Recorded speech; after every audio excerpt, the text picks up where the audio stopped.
Did you know that just this week, a really rare executive maneuver, something unseen in almost 50 years, kind of shook up how your tax dollars get spent overseas? Yeah, we're talking about President Trump's use of a pocket rescission. He used it to cancel an extra $4.9 billion in foreign aid. Okay, so for anyone not familiar, what is a pocket rescission exactly? And why is this one causing, well, such a stir? That's a really key question. Um, Basically, a pocket rescission is when the president sends Congress a proposal to cancel funding, but does it less than 45 days before the fiscal year actually ends. Ah, so the timing is crucial. Exactly. The idea is to run out the clock, right? So Congress doesn't have the time needed to vote against the cuts. It effectively tries to sidestep their authority. And this isn't the first cut recently, is it? No, not at all. This comes right after a successful rescission bill back in July 2025. That one cut $9.4 billion from foreign aid and also, interestingly, public broadcasting. So these aren't isolated incidents then? Definitely not. Both of these moves are, well, they're pieces of a much larger strategy, conservative-driven agenda. Right. So today we're going to take a deep dive into this whole complex world. Federal government downsizing, foreign aid reform, those constitutional debates about presidential spending power that are flaring up. Yeah, our mission is really to pull out the most important insights from what's happening right now and look at the core arguments driving these changes. Exactly. We want to give you a clear picture of what's going on and importantly why. And these actions, they really stem from a pretty clear, broader vision for the federal government. Okay, tell us about that. Well, central to it is the Department of Government Efficiency, DOGE, they call it. EOGE, right? Yeah, its job is basically to pinpoint ways to cut bureaucracy and, wasteful spending, working directly with the president and the Office of Management and Budget. It's like a top-down rethink of how government works. And what's fueling this rethink? I understand the Cato Institute points to some core problems. That's right. They talk about three uncomfortable truths that they argue make reform absolutely necessary. Okay, uncomfortable truths. What's the first one? Well, the first is about government failure. The argument is, look, the government often just doesn't achieve what it sets out to do. And maybe more importantly, they argue overregulation actually holds back economic growth. It stops market solutions from, working properly. So it's not just inefficiency, it's actively harmful in their view. That's the argument. Yeah. It's a belief that government trying to do too much actually hurts prosperity. And that seems to link to the second truth, which sounds, well, pretty serious. It does. The second truth warns of a looming fiscal crisis.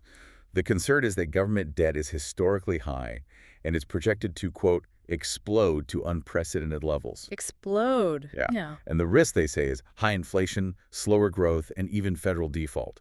So the insight here is that these aren't just abstract numbers on a page. They're seen as an existential threat to the economy. Okay, so government failure, fiscal crisis. What's the third uncomfortable truth? The third one focuses on bureaucratic overreach and, well, inefficiency.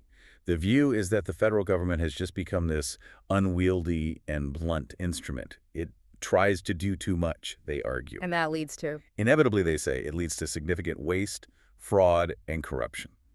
What's really insightful about this critique, I think, is the claim that the sheer size and scope of government itself is the problem, not just, a few bad apples.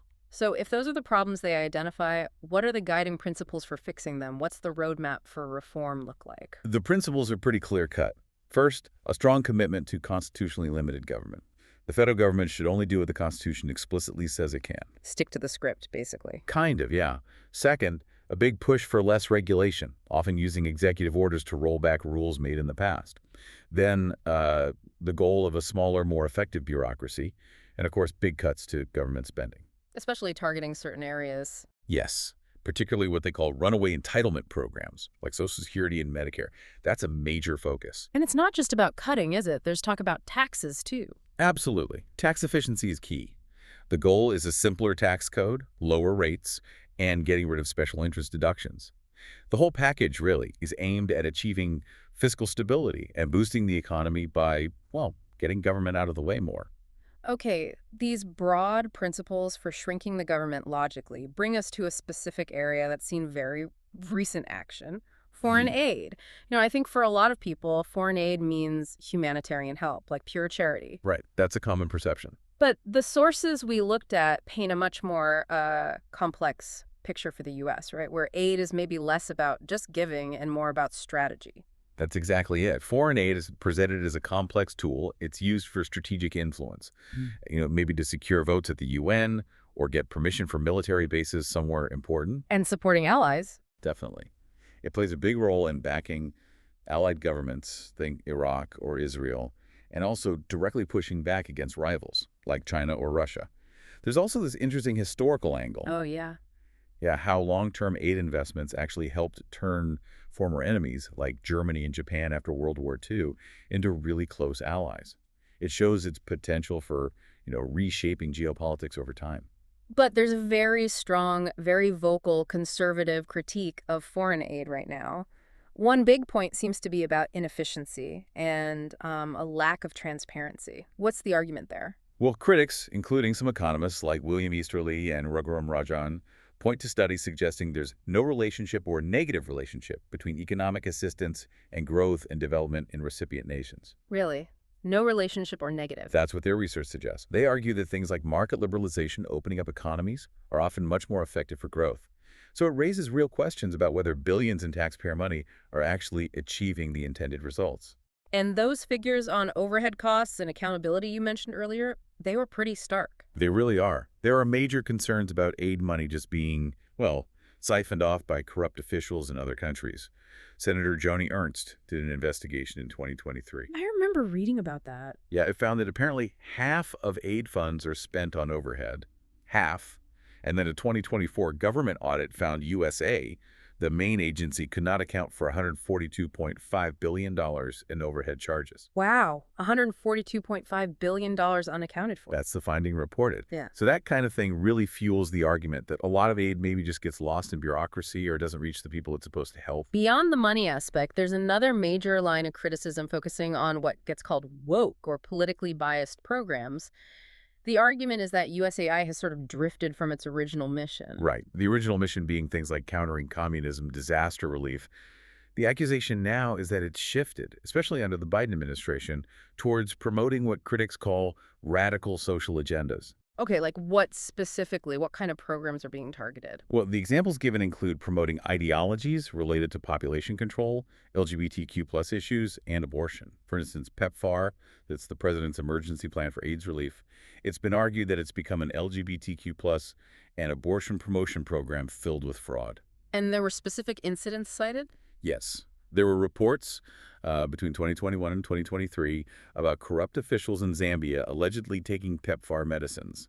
And in 2024, the CDC reportedly found 4 nurses in Mozambique performing abortions while getting PEPFAR grants. There were also cuts mentioned to global health accounts for LGBTQ+ programs that promoted things like intersex and queer global movements. This also taps into debates you see online, right? Like on Reddit, where people question sending aid to countries where the government or population seems anti-American. They ask, is it working? Or is it just wasted money? Or maybe even breeding resentment? Yeah, that's definitely part of the public conversation you see. Of course, it's crucial to note, proponents of foreign aid would strongly push back. They'd argue these programs, despite challenges, meet vital long-term strategic goals, important humanitarian needs, and that these criticisms maybe oversimplify or misrepresent the overall impact. A really important distinction to keep in mind. Okay, so this all brings us back to the mechanics of how these cuts are being made, these presidential spending powers. Let's talk about rescission bills first. How do they work? Okay, so a rescission bill is a specific process. The president sends a proposal to Congress. This pauses the spending on certain funds for 45 days. Just pauses it initially. Right. Then, if Congress passes a rescission bill within that time, and it's a special expedited process, no filibuster, just a simple majority vote needed, then those funds are officially canceled, permanently. It actually replaced a broader power presidents used to have before 1974 to just sort of impound funds. And President Trump used this successfully just recently in June 2025, cutting $9.4 billion. And a big target there was the Corporation for Public Broadcasting, CPB. Why go after public broadcasting? Well, the argument for cutting CPB focus on its $535 million annual funding. Critics say it's unnecessary now, right, with all the private media options. They point to things like Sesame Street being on HBO or Netflix now. So the media landscape has changed. Exactly. Plus, there are accusations of political bias, specifically radical left-wing bias, against outlets like NPR and PBS. One study mentioned looked at the PBS NewsHour. Yeah. It reportedly found a 3.7 to 1 ratio of liberal Democrat guests compared to conservative Republican guests between late 2022 and early 2023. And that apparently jumped to 5.7 to 1 when you took out elected officials. What about the argument that CPB funds essential services, like emergency alerts? Critics acknowledge that, but argue that function could just be funded separately, maybe by FEMA or NOAA, without needing to subsidize the entire CPB operation and its, potentially biased content. Okay, that makes sense. Now, let's get back to that even more controversial tool, the pocket rescission, the one used just this August. Right, the pocket rescission. So, again, this happens when the president sends that rescission proposal, but crucially, less than 45 days before the fiscal year ends on September 30th. The timing again. Yes. The whole point is to bypass Congress's chance to disapprove within that 45-day window. Basically, let the clock run out on them.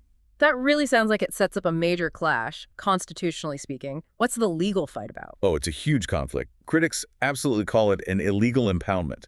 They say the 1974 law that set up rescission bills didn't provide for this pocket version. They argue it violates Congress's constitutional power of the purse. Has anyone official weighed in? Yes. The Government Accountability Office, the GAO, actually ruled pocket rescissions illegal back in 2018. And even Republican Senator Susan Collins called it a clear violation of the law. But the administration disagrees. Strongly. Supporters, including the OMB and the White House, insist they are on very firm legal footing. They point to historical precedents, like President Carter using some limited pocket rescissions. So it really highlights that ongoing tension, that tug of war between the president and Congress over spending, doesn't it? It really does. It's like a constitutional chess game playing out over billions. And this is probably heading towards the Supreme Court, wouldn't you think? Seems likely. Especially with the current administration, there's this idea that the court might lean towards legitimizing these actions under something called the unitary executive theory. Explain that theory briefly. Basically, it suggests the president has broad, almost supreme authority over the executive branch. It would give him wide latitude to push his agenda, potentially with less need for congressional approval. And Trump's August pocket rescission of that extra $4.9 billion for climate and gender programs, that's the test case now. It seems to be. It definitely sparked immediate legal challenges. And actually, the Department of Justice has already asked the Supreme Court to clarify the executive branch's power over foreign aid disputes, even bringing up historical examples like Thomas Jefferson withholding funds. So yeah, it's a live, very significant constitutional debate. Okay, so beyond these specific spending cuts and battles, there's this much broader vision for reforming the whole federal bureaucracy. Let's touch on federal workers first. What are the concerns and proposed changes there? The main critique revolves around two things: high compensation and low accountability.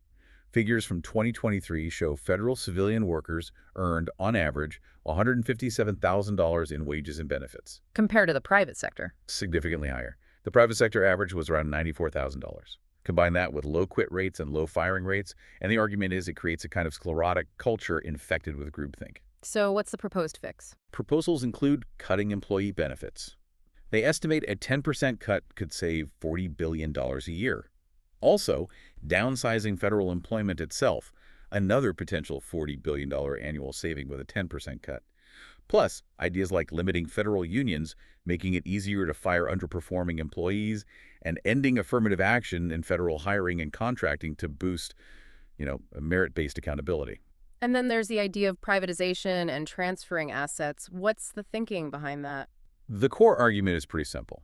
If a federal activity can pay for itself through customer revenue, maybe it belongs in the private sector where, presumably, competition would make it more efficient. What kind of things are being suggested? Well, examples often mentioned include Amtrak, the Postal Service, the Air Traffic Control System, even the Tennessee Valley Authority. It also extends to federal lands, suggestions to sell or transfer lands managed by, say, the Bureau of Land Management, or maybe less visited national parks, to states or private groups for more local management. And regulatory reform is a big piece too, right? What's the goal there? Yeah, the main goal is to reduce what they see as financial costs on Americans and barriers to business growth. Proposals include things like requiring Congress to approve all major new regulations and putting sunset clauses on rules so they automatically expire unless renewed. Are there specific areas targeted for deregulation? Oh, yes. Financial markets are a big one, like repealing the Dodd-Frank Act. Energy is another, even proposing to get rid of the Department of Energy and the Nuclear Regulatory Commission. Healthcare, too, with ideas like abolishing some FDA powers and repealing Obamacare. And even things like maritime laws, like the Jones Act, which critics say makes domestic shipping way too expensive. Wow, those are huge structural changes. And this reform vision extends to the biggest budget items too, like entitlements and taxes. For Social Security, what's on the table? Some significant proposals there. Things like slowing how fast benefits grow by linking them to prices instead of wages, uh, modernizing how cost of living adjustments are calculated, raising eligibility ages for retirement, and even moving towards a flat benefit system focused mainly on preventing poverty. These would have massive impacts on future retirees. And on the tax side. The proposals include slashing the corporate income tax rate, allowing businesses to immediately deduct all investment costs, cutting individual tax rates, and repealing, they estimate, over $1.4 trillion in annual tax loopholes and subsidies. Healthcare spending is also targeted. Yes, big time. Proposals to cut Medicare spending by a third, convert Medicaid and CHIP into block grants for states with no growth factored in, and even privatizing the Veterans Health Administration. Really fundamental shifts in federal healthcare funding. Education funding too, it seems. Right. Proposals aim to eliminate federal involvement in funding in both higher education, things like financial aid, DEI initiatives, and K-12 education, potentially cutting the Department of Education Title I grants, Head Start. And finally, subsidies across the board. A huge target. The goal is eliminating potentially over 2,400 subsidy programs. Agriculture, broadband, specific industry supports like for semiconductors, even critiques of junk food subsidies within the SNAP Food Assistance Program. The argument is they distort markets and create dependency. And one last thing, reining in emergency spending. Yeah, proposals there include requiring any new emergency spending to be offset by cuts elsewhere, making it harder to pass emergency bills by raising voting thresholds and putting tighter limits on presidential emergency declarations. It's really a comprehensive package aimed at fundamentally reshaping government finance and operations. So wrapping this up, we've really seen today how this conservative agenda, especially visible under the current administration, is driving a deep, deep reevaluation of federal spending and power. Absolutely. From questioning the whole purpose of foreign aid to testing the legal limits of presidential rescissions, there's this undeniable tension. It's established government practices versus a push for, well, what they see as greater fiscal responsibility, adherence to the Constitution, and economic efficiency. And these aren't just abstract policy debates, are they? Not at all. These deep cuts, these reforms, they could really change how your tax dollars are used, how the government itself functions day to day, and even America's footprint on the world stage. It's definitely about more than just budget numbers. It's about the fundamental principles intended to guide the nation's future. So as we think about all these sweeping changes, streamlining bureaucracy, reshaping foreign policy, altering how major social programs are funded, the question for you to consider is, how do you think these proposed reductions in federal power and spending will actually impact the daily lives of Americans for the next generation?